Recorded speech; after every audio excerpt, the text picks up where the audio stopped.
Assalamualaikum warahmatullahi wabarakatuh. Bertemu lagi dengan aku Mili Umri dan tentu masih di channel Mr. Mili.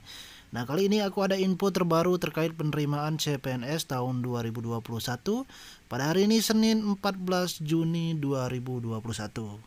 Informasi terbaru ini berkaitan dengan tahapan ataupun alur tes CPNS tahun 2021 dan juga berkaitan dengan tes SKD CAT. Jadi tes SKD CAT kali ini ada beberapa perubahan mulai dari soal, kisi-kisi dan juga passing grade, serta beberapa informasi terkait penerimaan CPNS tahun 2021 ini. Dan pastikan kalian tonton video ini sampai selesai. Sebelum itu aku mau rekomendasikan ke kalian bimbel CPNS online nomor 1 di Indonesia. Langsung aja kalian klik link yang ada di deskripsi. Dan juga jika kalian mencari buku CPNS dengan kisi-kisi dan pembahasan terbaru, silakan kalian DM ke IG aku Mili Umri atau klik link yang ada di deskripsi. Pertama berkaitan dengan progres penetapan kebutuhan ASN tahun 2021. Untuk progres penerimaan CPNS tahun 2021 ini tidak hanya CPNS yang akan dibuka, tetapi juga akan dibuka penerimaan P3K juga. Dan dapat kita lihat pada gambar ini ada sebanyak 56 kementerian lembaga yang membuka lowongan CPNS dan juga P3K. Di antaranya ada 66.070 formasi yang akan dibuka. Begitu juga dengan Pemprov sebanyak 34 provinsi itu akan membuka formasi CPNS dan juga P3K dengan sebanyak 139.018 formasi untuk Pemprov dan 493.979 untuk pemerintah kabupaten dan juga pemerintah kota. Sedangkan 8 sekolah kedinasan dengan 8.555 formasi itu sudah dibuka untuk taruna ataupun taruni pada April kemarin. Selanjutnya kita lihat untuk alur seleksi pengadaan CPNS tahun 2021. Diawali dengan daftar online atau pendaftaran administrasi yang dilakukan melalui website sscsn.bkn.go.id. Tetapi sampai sejauh ini belum ditentukan kapan pembukaan ataupun penerimaan CPNS dan juga P3K. Tetapi kalian sudah bisa melihat panduan serta beberapa fitur tentang website SSCSN ini dengan tujuan hal ini dapat mempermudah kalian dalam mendaftar CPNS nantinya. Untuk videonya dapat kalian lihat di video YouTube aku sebelumnya. Selanjutnya setelah pendaftaran administrasi akan dilaksanakan masa sanggah. Nah, bagi kalian yang belum mengetahui apa itu masa sanggah adalah masa di mana kalian memperbaiki data kalian setelah kalian dinyatakan tidak lolos tahapan administrasi. Dengan kata sederhananya diibaratkan kalian ulangan, kalian mendapatkan nilai kecil dan kalian akan melaksanakan remedial. Nah, jadi masa sanggah ini sama saja dengan remedial. Untuk masa sanggah ini ada beberapa ketentuan. Yang pertama, masa sanggah dapat dilakukan sebanyak 2 kali selama proses seleksi pengadaan CPNS. Yang pertama masa sanggah hasil seleksi administrasi dan kedua masa sanggah hasil akhir seleksi. Selanjutnya pelamar dapat mengajukan sanggahan paling lambat 3 hari sejak hasil seleksi diumumkan. Ketiga, panitia seleksi instansi dapat menerima atau menolak alasan sanggahan yang diajukan oleh pelamar. Selanjutnya, panitia seleksi instansi dapat menerima alasan sanggahan dalam hal kesalahan bukan berasal dari pelamar. Dan terakhir, panitia seleksi instansi mengumumkan jawaban sanggahan paling lama 7 hari sejak berakhirnya waktu pengajuan sanggah. Setelah masa sanggah akan dilanjutkan dengan tahapan seleksi kompetensi dasar atau SKD. Tetapi ada beberapa formasi sebelum melaksanakan SKD ini, mereka melaksanakan tes verifikasi berkas asli dan ukur tinggi badan. Seperti contohnya untuk formasi penjaga tahanan dan juga pemeriksa keimigrasian. Kemudian selanjutnya untuk seleksi kompetensi bidang. Untuk seleksi kompetensi bidang atau SKB ini menyesuaikan dengan formasi yang kalian lamar. Jadi setiap formasi yang dilamar SKB CPNS-nya dapat berbeda-beda. Ada yang menggunakan sistem CAT tetapi untuk soalnya sudah menjurusi tentang pekerjaan yang kalian lamar. Ada juga yang menggunakan SKB kesemaptaan, wawancara atau bahkan tes kesehatan. Jadi setiap instansi dan formasi berbeda-beda untuk tahapan SKB ini. Selanjutnya pengumuman hasil seleksi akhir. Untuk pengumuman dan ketentuan hasil akhir ini, nilai akan digabungkan antara nilai SKD CAT yakni 40% dan juga nilai SKB yakni 60%. Dan tahapan seleksi pengadaan PNS selanjutnya yakni masa sangga. Nah, pada tahapan selanjutnya ini terdapat perbedaan antara CPNS tahun ini dengan tahun sebelumnya. Pada CPNS tahun ini setelah pengumuman hasil akhir ada satu tahapan lagi yakni masa sangga. Masa sangga yang kedua ini berbeda dengan masa sangga yang pertama.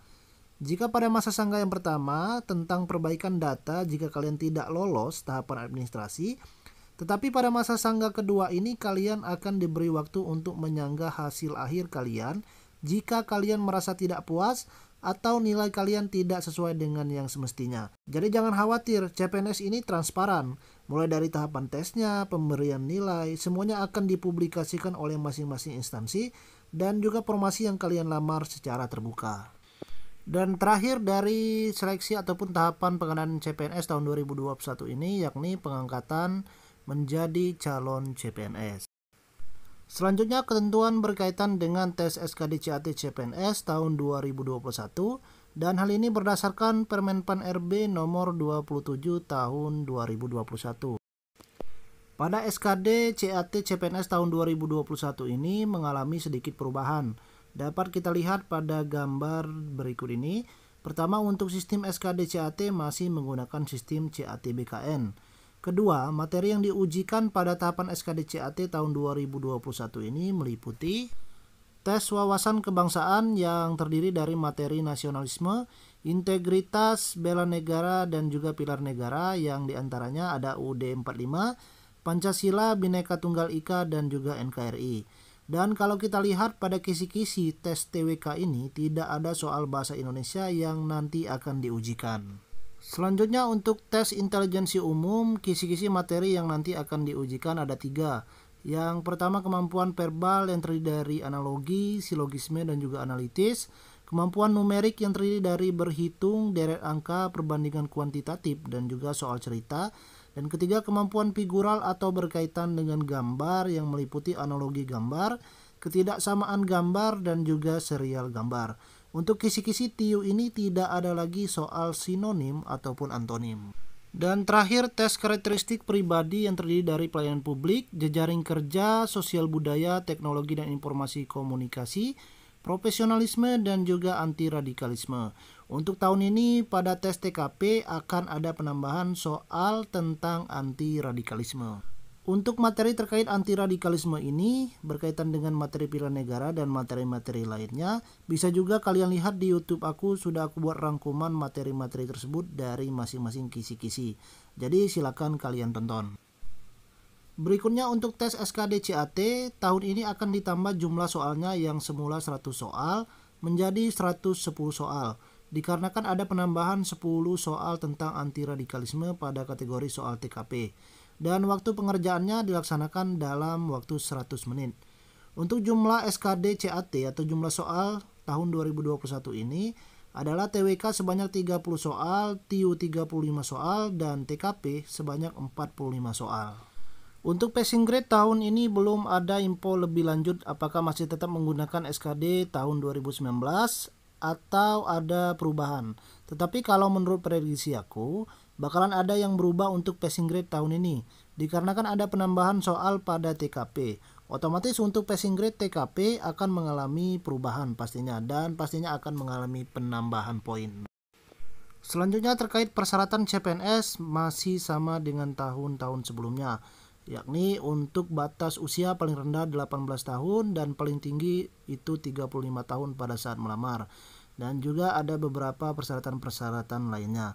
Dan berkas-berkas yang dapat disiapkan dari sekarang diantaranya ada kartu tanda penduduk atau KTP atau juga surat tanda perekaman EKTP, juga kartu keluarga, ijazah terakhir yang kalian gunakan bisa ijazah SLTA atau ijazah S1 sesuai formasi yang ingin kalian lamar, dan juga transkrip nilai. Transkrip nilai itu di belakang ijazah untuk SLTA, ada juga mungkin terpisah.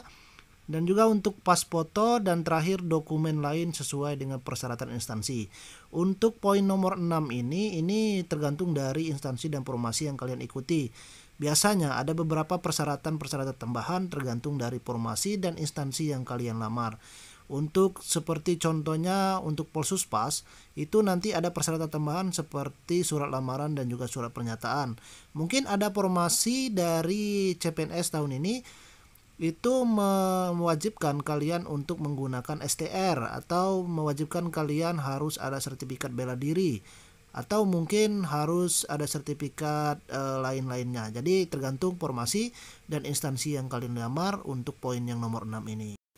Jadi berkas-berkas tersebut dari poin 1 sampai poin 5 dapat kalian siapkan dari sekarang sebelum pendaftaran CPNS dibuka. Untuk terkait berkas-berkas tersebut sudah aku buatkan video khusus, jadi silakan kalian tonton dan di sana sudah lengkap pembahasannya. Dan terakhir untuk ketentuan umum tambahan, calon pelamar hanya dapat mendaftar satu instansi dan juga satu formasi pada tahun anggaran yang sama atau pada CPNS tahun 2021 ini. Jadi kalian bisa memilih mau mendaftar CPNS atau juga P3K dan juga hanya bisa memilih satu instansi dan juga satu formasi. Jadi tidak bisa jika kalian ingin mendaftar dua formasi. Misalnya kalian ingin mengikuti instansi Kemenkumham tetapi kalian juga ingin mengikuti instansi Kejaksaan. Jadi harus memilih satu saja. Sekian dulu informasi yang dapat aku sampaikan kali ini dan terima kasih sudah menonton video ini sampai selesai. Jangan lupa nantikan updatean CPNS tahun 2021 di YouTube aku Mr. Mili dan juga IG aku Mili Umri. Jadi bantu subscribe, like dan juga share-nya. Terima kasih. Wassalamualaikum warahmatullahi wabarakatuh.